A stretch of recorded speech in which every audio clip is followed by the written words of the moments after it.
Hello friends, मैं हूं प्रदीपिका यादव। आज का ये वीडियो मेरा उन लोगों के लिए है जिन लोगों को इंग्लिश बोलने से डर लगता है, जिन्हें यह लगता है कि हम कभी इंग्लिश बोल नहीं सकते। तो मैं लेकर आई हूं आपके लिए एक ऐसा तरीका जिससे आपको खेल खेल में आप इंग्लिश भी सीख जाएंगे और आपकी झिझक भी दूर हो जाएगी। और नए नए तरीकों के द्वारा आपको इंग्लिश से हमेशा के लिए डर खत्म हो जाएगा। अगर आप मेरे तरीके के अकॉर्डिंग ये वीडियो देखकर और उसको आप फॉलो करते हैं और उस तरीके से आप पढ़ने की कोशिश करते हैं तो आपका कॉन्फिडेंस लेवल बढ़ेगा। और जो आपने अब तक आपके मन में जिस तरह का डर था इंग्लिश को लेकर कि हम इंग्लिश कभी बोल नहीं सकते और जो चाहते हैं कि हम इंग्लिश बोलें, तो उन लोगों के लिए यह वीडियो बहुत ज़्यादा ज़रूरी है। और वो लोग इस वीडियो को ज़्यादा ध्यान से देखें और उस चीज़ों को छोटी छोटी चीज़ों को सुधारने से हम अपनी इंग्लिश को बोलना सुधार सकते हैं और हमारा कॉन्फिडेंस लेवल भी ऊपर उठ सकता है और आपकी सभी झिझक दूर हो सकती हैं। तो चलिए फ्रेंड्स, बिना किसी देर के हम शुरू करते हैं आज का टॉपिक। लेकिन उससे पहले मेरी आपसे एक रिक्वेस्ट है कि अगर आपको मेरी वीडियो पसंद आए तो आप प्लीज़ मेरे चैनल को सब्सक्राइब करें, लाइक करें एंड शेयर एंड कमेंट जरूर करें। फ्रेंड्स, ये मेरा न्यू चैनल है, सो प्लीज़ सपोर्टिंग मी। चलिए फ्रेंड्स, हम टॉपिक को स्टार्ट करते हैं। आज की ये वीडियो हम उस टॉपिक से लेकर चलते हैं जहां से इंग्लिश की शुरुआत होती है। तो बताइए दोस्तों, आपको तो पता ही होगा कि इंग्लिश की शुरुआत कहाँ से होती है। तो सबसे पहला चरण होता है इंग्लिश में अल्फ़ाबेट्स। अल्फ़ाबेट्स क्या होते हैं फ्रेंड्स, आपको सबको पता है। ABCD से लेके 26 हमारे अल्फ़ाबेट्स होते हैं और वहीं से हमारे इंग्लिश की बेसिक स्टार्ट होता है। तो अगर हमें अल्फ़ाबेट्स के कुछ बेसिक्स पता चलें तो हमारी बेसिक क्लियर हो जाएंगे। तो सबसे पहले फ्रेंड्स, हमारे अल्फ़ाबेट्स में दो टाइप्स होते हैं, जैसे कि वोवल्स एंड कॉन्सोनेंट्स। और वोवल्स को लेकर हमारे मन में कुछ कंफ्यूजन्स रहते हैं। बहुत से बच्चे यही नहीं समझ पाते हैं कि वोवल्स होते क्या हैं, उनका यूजेस क्या होता है। तो मैं आपके लिए डेली कुछ ना कुछ वीडियो इसी टॉपिक से लेके आगे बढ़ाती रहूंगी और आपके सारे बेसिक कॉन्सेप्ट्स क्लियर करती रहूंगी।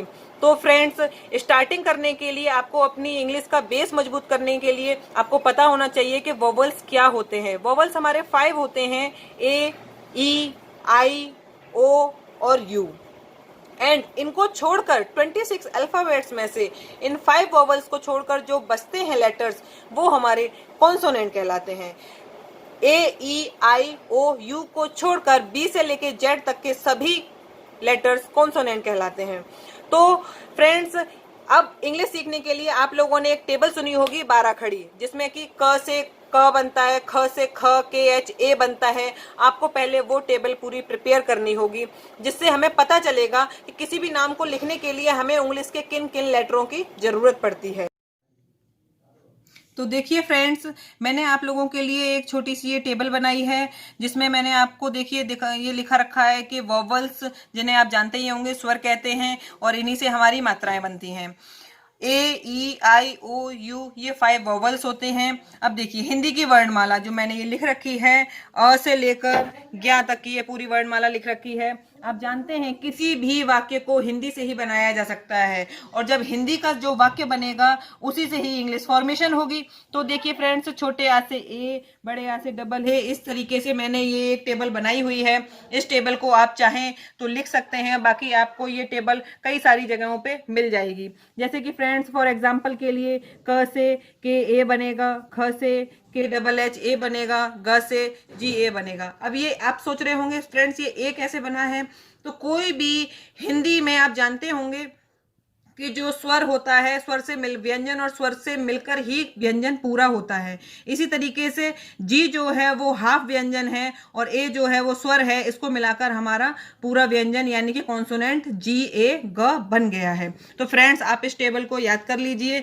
इसी टेबल की हेल्प से आप इंग्लिश में आगे बढ़ पाएंगे। और अब हम आपको दिखाते हैं कि देखिए वर्ड फॉर्मेशन कैसे करनी है। किसी भी 2 और मोर लेटर्स के कॉम्बिनेशन के द्वारा हम वर्ड फॉर्मेशन कर सकते हैं। किसी भी नेम को लिख सकते हैं, जैसे कि राम, मोहन, सुमित, राधा, मोहिनी, महेश। अब इसमें हमने ये नामों को लिखा हुआ है। फॉर एग्जाम्पल मैं आपके लिए कुछ समझा देती हूँ कि देखिए मोहिनी, ओ की मात्रा के लिए मैंने ओ लगाया है, जैसा कि मैंने आपको बताया था कि ओ की मात्रा के लिए ओ होता है, ठीक है। ह की मात्रा पे छोटी ई की मात्रा लगी हुई है, तो ई की मात्रा के लिए मैंने आपको ये दिखाया कि देखिए ई लगा हुआ है। और न की मात्रा पर भी ई की मात्रा के लिए आई ही बताई थी मैंने, तो ये नाम बन गया हमारा मोहिनी। महेश, ये मैंने आपको लिख रखा है कि म के लिए MA लगेगा, और जब कोई मात्रा लगती है तो हे के लिए HE और श, महेश हमारा नाम कंप्लीट होता है। तो इस तरीके से फ्रेंड्स आप सीख चुके होंगे कि किसी भी नाम की फॉर्मेशन कैसे होती है। तो कुछ मैंने नेम आपके लिए लिखे हुए हैं: Madhav, Hemlata, Vinita, Rajkumar, Pankaj, Giriraj, Janvi, Mohan and Nupur. So please friends, ये मैंने आपको कुछ छोटा सा होमवर्क दिया है और इस होमवर्क को आप कंप्लीट कीजिएगा। और इसके बाद मैं आपको बता दूं कि एट लास्ट इस वीडियो में मैंने ये होमवर्क देखकर इस वीडियो को ख़त्म करने की कोशिश की है। और मैं फ्रेंड्स आपसे कहना चाहती हूँ कि अगर आपको ये वीडियो पसंद आया हो तो प्लीज़ इसे लाइक एंड शेयर ज़रूर करें। और प्लीज़ फ्रेंड्स, मेरी आपसे विनती है कि मेरे चैनल को सब्सक्राइब कीजिए, जिससे कि मेरी जो भी मैं नई नई वीडियोज़ डालूंगी और हो सकता है मैं और अच्छा करने की कोशिश करूं और आप तक अपनी भावनाओं को पहुंचाने की कोशिश करूं, जिससे आप सबको बेनिफिट्स मिल सके। सो please friends, thank you very much.